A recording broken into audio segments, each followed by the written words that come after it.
Subscribe કરો એ high news India ચેનલને, પછી યુટ્યુબ એપ પર બેલ આઇકોનનું બટન દબાવો અને નિહાળો એ હાઈ ન્યૂઝ ઇન્ડિયા ચેનલ.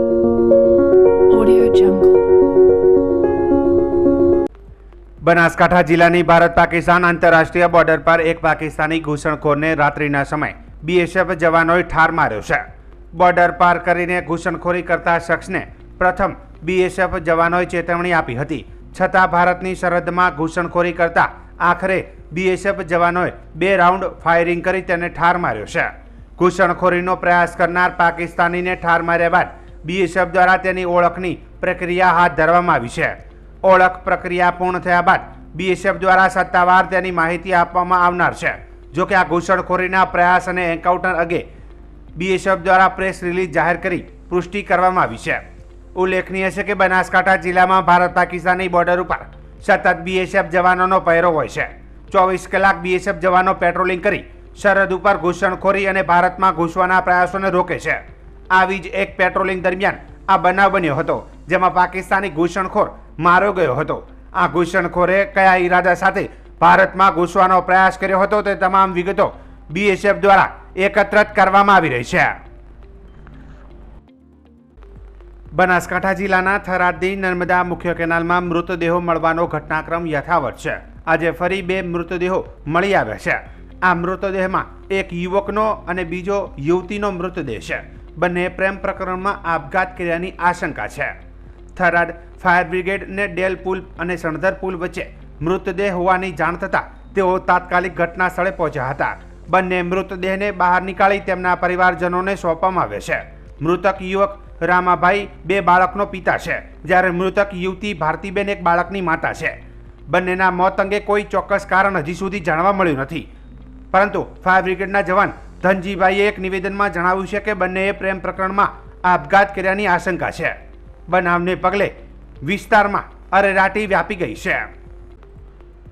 બનાસકાંઠાના થરાદમાં lions club of Tharad city દ્વારા ઉનાળાની ગરમીમાં લોકોને રાહત આપવા માટે વિશેષ આયોજન કરવામાં આવ્યું છે. ક્લબ દ્વારા 15 દિવસ સુધી છાશ વિતરણનો કાર્યક્રમ શરૂ કરવામાં આવ્યો છે. કાર્યક્રમનું ઉદ્ઘાટન લાયન્સ ક્લબના પ્રમુખ વસરામભાઈ પટેલના નેતૃત્વમાં કરવામાં આવ્યું છે. District officer doctor Ritesh Prajapati અને ઝોન ચેરમેન ડોક્ટર પ્રવીણસિંહ ચૌહાણે કાર્યક્રમમાં વિશેષ હાજરી આપી હતી.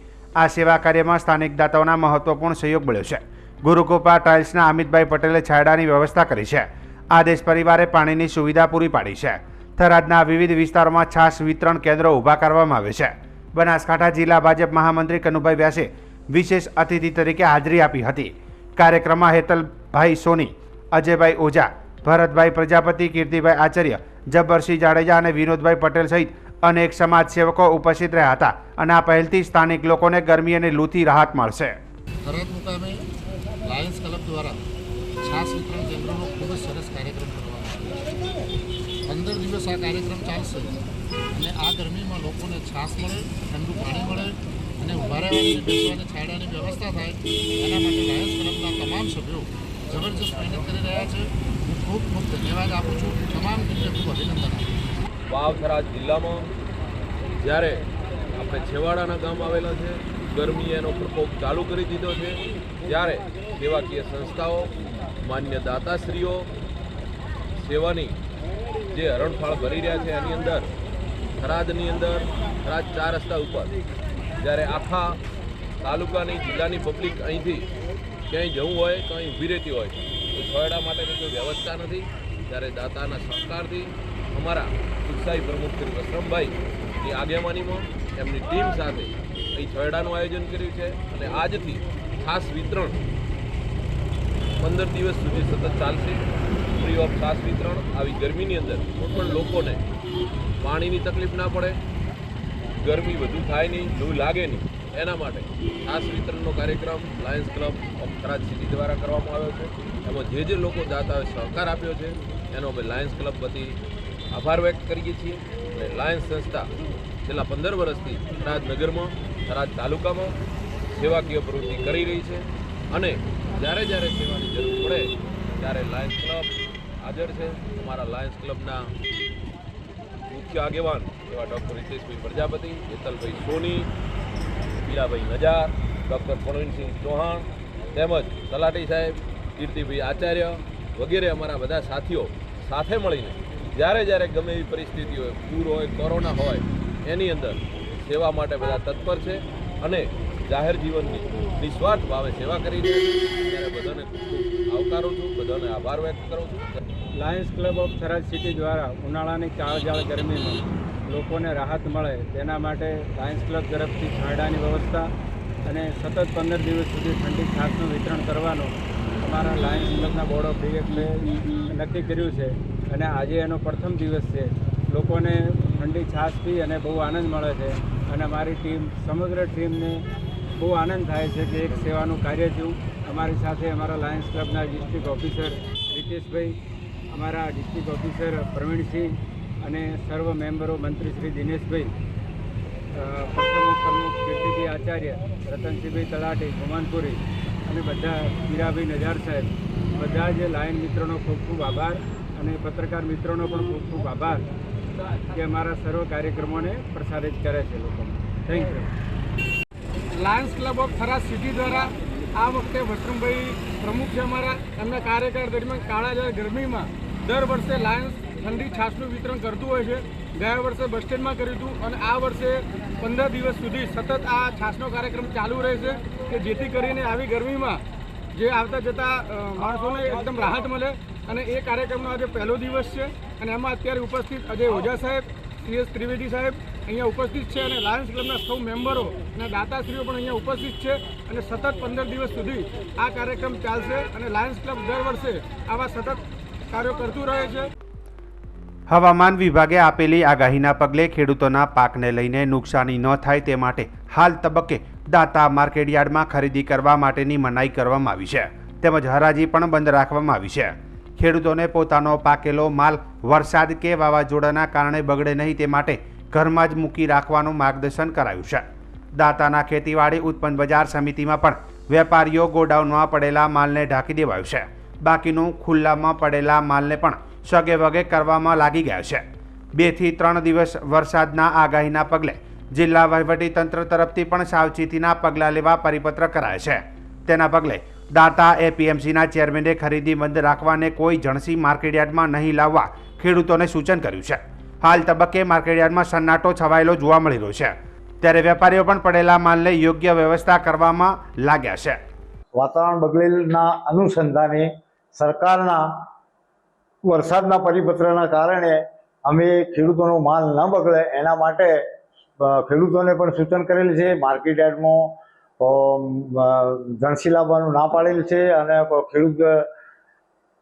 ખેડૂતોને હાલ માલ ના રસ્તામાં ન બગડે ના એના માટે અમે પણ બંધમાં વેપારીઓને ના પાડેલ છે અને વેપાર હાલ હરાજી પણ બંધ છે અને ખેડૂતોને સૂચન કરેલ છે. હાલ તબક્કે વાતાવરણના અનુસંધાને ખેડૂતો ખૂબ પરેશાન છે અને પાકેલો માલ બગડે એના માટે હેરાન પરેશાન છે. સરકારના પરિપત્ર પ્રમાણે અમે પણ માર્કેટયાર્ડમાં ના પાડેલ છે અને બંધની હરાજી પણ બંધ રાખેલ છે. માર્કેટયાર્ડ હાલમાં બંધ રાખવામાં આવેલી છે અમારી અને ખરીદી બંધ છે અને અમે હાલ અમારા માલ જે પડ્યા છે એને સગવડની અંદર મૂકવા માટેની સગવડમાં છે. શેના કારણે? વરસાદની આગાહીના કારણે. બરોબર છે. અને હાલ તબક્કે ખેડૂતો ખેડૂતો હાલ પરેશાનમાં છે, બહુ પરેશાનમાં છે. આગાહીની અંદર એમનો માલ જો કદાચ વાવાઝોડું આવે તો બાદરીઓ ભાગી જાય અને નેચે ગીરી જાય તો તકલીફ કરી નાખે. નરેન્દ્રભાઈ મોદીની વડોદરા શહેરની મુલાકાતના અનુસંધાને જિલ્લા વહીવટીતંત્ર દ્વારા 20 જેટલી વિવિધ સમિતિઓની રચના કરવામાં આવી છે. મ્યુનિસિપલ કમિશનર અરુણ મહેશ બાબુ તથા કલેક્ટર ડોક્ટર અનિલ ધામેલિયા દ્વારા આ કાર્યક્રમ સંદર્ભે 150થી વધુ અધિકારીઓને ફરજ સોંપવામાં આવી છે. પહલગામની ઘટના બાદ આતંકવાદીઓનો ખાત્મો બોલાવવા માટે ભારતીય સેના દ્વારા ચલાવવામાં આવેલા ઓપરેશન સિંદૂર માટે દ્રઢ રાજકીય ઈચ્છાશક્તિ દર્શાવનારા વડાપ્રધાન નરેન્દ્રભાઈ મોદીનું વડોદરામાં વિશાળ નારી શક્તિ દ્વારા અભિવાદન સન્માન થવાનું છે. જે માટેની તૈયારીના કાર્યક્રમ સ્થળે મિટિંગોનું આયોજન પણ ચાલુ છે અને તમામ તૈયારીઓ પૂર્ણતાના આરે છે. અને આ કાર્યક્રમમાં ખાસ સ્કૂલ કોલેજના વિદ્યાર્થીઓ, NCC સ્કાઉટના વિદ્યાર્થીઓ સહિત સાંસ્કૃતિક કાર્યક્રમ પણ થનાર છે. જે બાબતે ડેપ્યુટી કલેક્ટર દ્વારા માહિતી આપવામાં આવી હતી. આગામી 26 તારીખે માનનીય વડાપ્રધાન શ્રી મોદી સાહેબ વડોદરા પધારનાર છે એ સંદર્ભે માનનીય કલેક્ટર સાહેબ, માનનીય મ્યુનિસિપલ કમિશનર સાહેબ, માનનીય પોલીસ કમિશનર સાહેબ એમના માર્ગદર્શન હેઠળ તમામ જે તૈયારીઓ છે તૈયારીઓ થઈ ચૂકી છે. જે જૂનું બિલ્ડિંગ છે એરપોર્ટનું એની અંદર વિવિધ ગ્રુપ છે, એનસીસી છે, એનએસએસ છે, સ્કાઉટ એન્ડ સ્કાઉટ ગ્રુપ છે, ત્યારબાદ પોલીસના વિવિધ બેન્ડ છે. એ તમામ દ્વારા એક પરફોર્મન્સ થવાનું છે અને જે બાળાઓ છે, જે વિવિધ કોલેજના ગર્લ સ્ટુડન્ટ છે એમના દ્વારા જે આપણા વડાપ્રધાન છે એમનું એક સરસ મજાનું એક અભિવાદન અંદર થવાનું છે અને એની જે તમામ જે તૈયારીઓ છે એ પૂર્ણ થઈ ચૂકી છે. તો કેટલી પબ્લિક આવવાની છે અને પ્રશાસન તરફથી ખાસ શું સુવિધા ઊભી કરવાની? જે અંદર જૂનું જે એરપોર્ટનું બિલ્ડિંગ છે એની અંદર લગભગ 1000થી 1500 જેટલા સ્ટુડન્ટ અને અન્ય જે વિવિધ ગ્રુપો છે એ હાજર રહેશે અને જે વડાપ્રધાનશ્રીનો જે રૂટ હશે એ રૂટ દરમિયાન મોટી સંખ્યામાં જે લોકો છે એ હાજર રહેશે અને માનનીય વડાપ્રધાન સાહેબનું અભિવાદન ઝીલશે. ભારતે સંયુક્ત રાષ્ટ્ર સુરક્ષા પરિષદમાં આતંકવાદ અંગે પાકિસ્તાનની ટીકા કરી છે અને કહ્યું છે કે ભારતે દાયકાઓથી સરહદ પારથી પાકિસ્તાન પ્રાયોજિત આતંકવાદી હુમલાઓનો સામનો કર્યો છે. સંયુક્ત રાષ્ટ્રમાં ભારતના કાયમી પ્રતિનિધિ પ્રવર્તનની હરીશે સશસ્ત્ર સંઘર્ષોમાં નાગરિકોના રક્ષણ પર એક ખુલ્લી ચર્ચામાં ટિપ્પણી કરી હતી. તેમણે કહ્યું હતું કે પાકિસ્તાન વારંવાર આતંકવાદને પ્રોત્સાહન આપવા માટે નાગરિકોનો ઢાલ તરીકે ઉપયોગ કરે છે.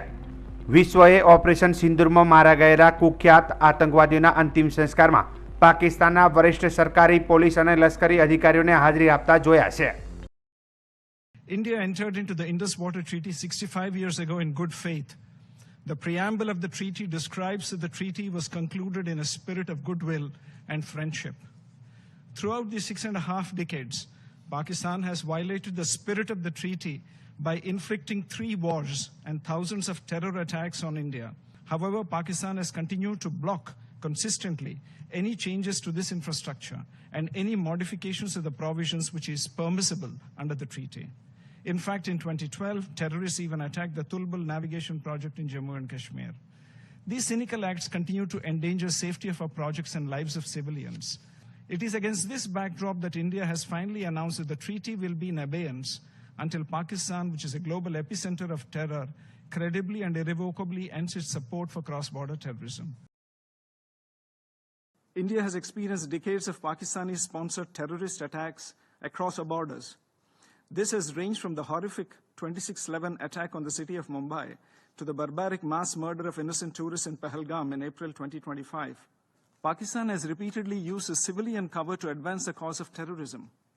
We just recently saw senior government, police and military officials pay respects at the funeral of noted terrorists targeted by Operation Sindoor.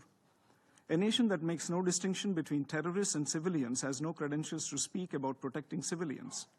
There was intentional targeting of places of worship, including gurudwaras, temples and convents, as well as medical facilities. To preach at this body after such behavior is grossly hypocritical. Let us be clear. Protection of civilians should not serve as an argument for protection of UN-designated terrorists.